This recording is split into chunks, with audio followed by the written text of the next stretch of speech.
It looks like Echo is being honest, but is HUSQVARNA trying to hide something from you? Hey guys and gals, welcome to Garage Gear. I'm JB. Just so we're clear here, I purchased both the HUSQVARNA or HUSQVARNA 125B and the Echo PB-2620 here with my own money, so you know you're getting an honest review. And for an even better apples to apples comparison, I'll be touching on the Echo PB-2520 leaf blower later in the video, which is the same exact blower as this Echo PB-2620, except with a few less bells and whistles. These are both excellent options and different in their own ways, so let's find out which blower is best for you and your lawn. Now it all starts right up with these two-stroke engines. The HUSQVARNA 125B, 28 cc's. The PB-2620, 25.4 cc's. Both blowers offer plenty of handheld power for the average homeowner with lawns that are 5,000 to 10,000 square feet. 28 cc's, 25.4 cc's. And both of these units kind of look like some oversized candy corn. Next up, CFM. Quite possibly the most important number on the box for each of these blowers. On the box for the HUSQVARNA, right on the front, 470 CFM. But there's some fine print here. Do you see that little mark next to the CFM right there? That links up with something on the side of the box here that says, method of testing is available on the HUSQVARNA website. So after going to the HUSQVARNA website, it says that 470 CFM stops here at the housing. The actual CFM at the nozzle end is going to be 425 CFM. So we effectively lose 50 CFM from here to here. That's a 10% drop in CFM at the nozzle. Now the 2620 gets right to the point with 456 CFM at the nozzle end. Echo tells it like it is right at the nozzle. It looks like Echo is being honest, but is HUSQVARNA trying to hide something from you? I don't know. And help prevent this video from being hidden by the YouTube algorithm, would you mind hitting that like button? Thank you. For this round, I'm putting the real numbers, 425 and 456. Next up, wind speed at the nozzle. The HUSQVARNA, what do you got? 170 mile per hour winds at the housing again. 130 mile per hour winds at the nozzle. And by the way, you can find all of these numbers right on the HUSQVARNA website. The Echo PB-2620, they call their shot at 172 mile per hour winds at the nozzle. Again, calling it like we see it, 130 mile per hour winds on the HUSQVARNA and 172 on the Echo. Next up, blowing force. How much of a punch do they pack? Well, the HUSQVARNA, 12.5 newtons. The Echo, 15.8 newtons. Now, these engines run their best with clean air pumping into them. Let's get a look at their air filters. The HUSQVARNA, a single stage air filter. It works just fine, simple and reliable. Now the Echo has dual stage air filtration with a foam pre-cleaner and a pleated filter. This is going to be better for increased engine durability. For sending all that clean air into the engine, the HUSQVARNA has a single and the Echo has a dual. And I'll have air filters for both of these models linked down below in the description. Next up, fuel capacity. A very slim margin here. The HUSQVARNA holds 18.5 fluid ounces, while the Echo holds 20.3 fluid ounces. And in my experience, both of these blowers drink fuel at an average rate. Not like the bar closes in 5 minutes, which is nice. Fuel capacity, 18.5 on the HUSQ and 20.3 on the Echo. And I like to keep my 2-cycle engines running on Echo Red Armor. This is not sponsored. I just found this to be a cool product. I find it gives my engines more power, helps them run cleaner. All of this linked down below as well. Now, hearing protection is required. Both of these units can get a little loud.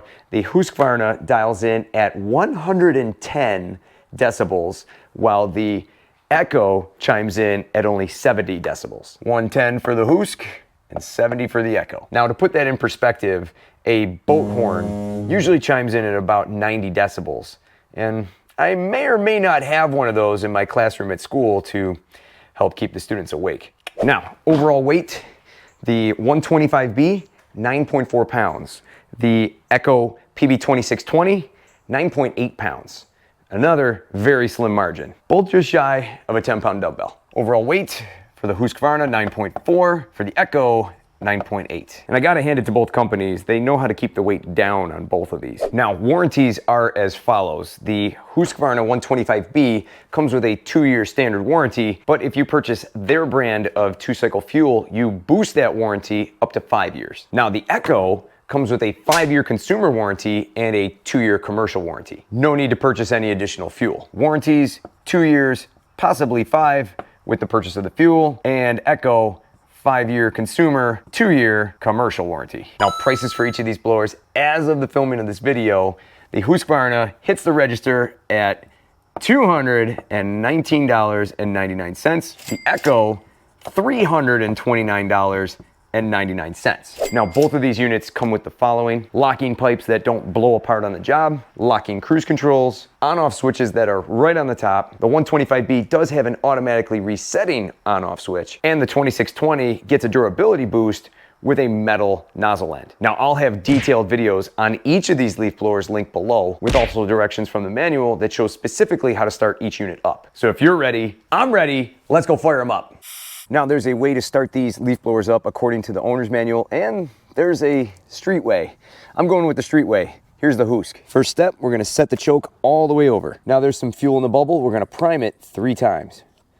That's 1, 2, and 3. Now from there, what we're gonna do is give it some pulls. If it decides to burp like it wants to start, then from there, we're gonna move the choke down to the next notch. Or if it decides to just start running, well, then we're going to just simply pull the choke to the next notch and keep going. Now it wanted to start there. What we're gonna do is take the choke and move it to the next position. Then from here, we're just gonna pull it again. There she goes. Now we're gonna let it warm up for about 10 seconds. And then from there, slide it on down to the end with the choke. And she's up and running. Now while she sits there in idle mode, she does wander around just a little bit, but sitting there in idle mode, she's pretty quiet. Now let's give her a few revs so you can hear her wind up.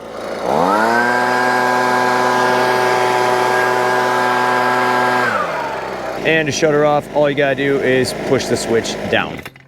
Simple as that. Now it's time for the Echo. Again, the street way. First, we're gonna turn the blower on. Then we're gonna set the choke all the way up. Then we're going to prime the unit 3 times.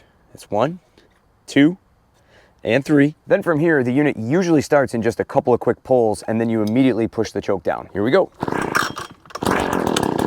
Choke down, she's up and running. And this blower definitely likes to wander all over the place. Definitely got to keep an eye on it. She's dancing more than me at prom back in the day. Okay, let's wind her up really quick.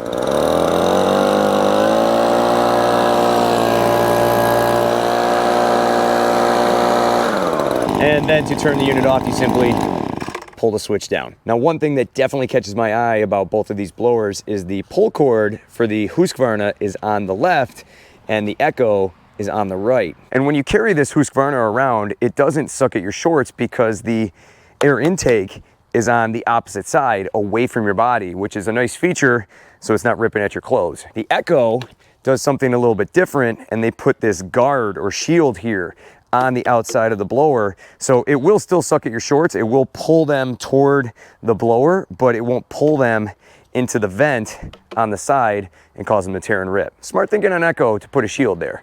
Now, which leaf blower is best for you and your lawn? Well, this comes down to lawn size, how many trees you're dealing with, how many trees your neighbors have. So before purchasing, you need to consider your environment first and don't underbuy. A few extra bucks up front can save you a ton of time down the road. You'll just be aggravated with yourself and wish you bought something bigger if you needed it. Now, every fall, I see lots of neighbors out there who have tons of leaves piled up in their yard, and they cheaped out and bought one of those budget battery blowers that they have to get right up to the pile to make it move just a few short feet, or it's dead in a few minutes. Be smart, buy what's best for your property, and save yourself some time and frustration. Now, if you have a, let's call it standard suburban home with about 5,000 square feet of lawn space and only a couple of trees, the HUSQVARNA 125B will be a great choice for you. Now, obviously, the Echo PB-2620 is going to be a more powerful,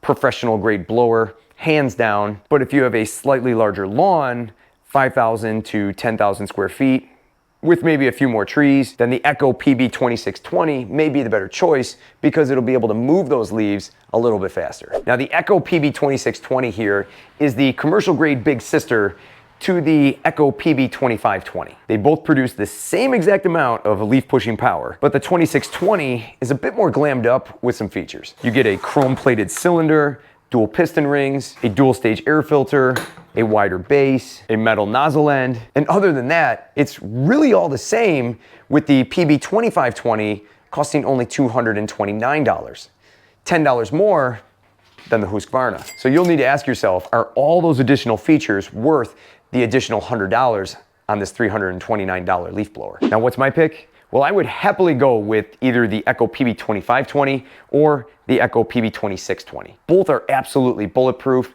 they're durable, they're reliable, and have very few engine-related issues. The weight to power ratio on both these units is outstanding, and they come highly recommended by other small engine mechanics right here on YouTube. So which leaf blower are you going with? Is it going to be the HUSQVARNA 125B or the Echo PB-2620 or the PB-2520? And if you have any experience, good or bad, with either of these leaf blowers, please let me know down below in the comments. I'll have each of these leaf blowers linked down below, and thank you very much for supporting the channel.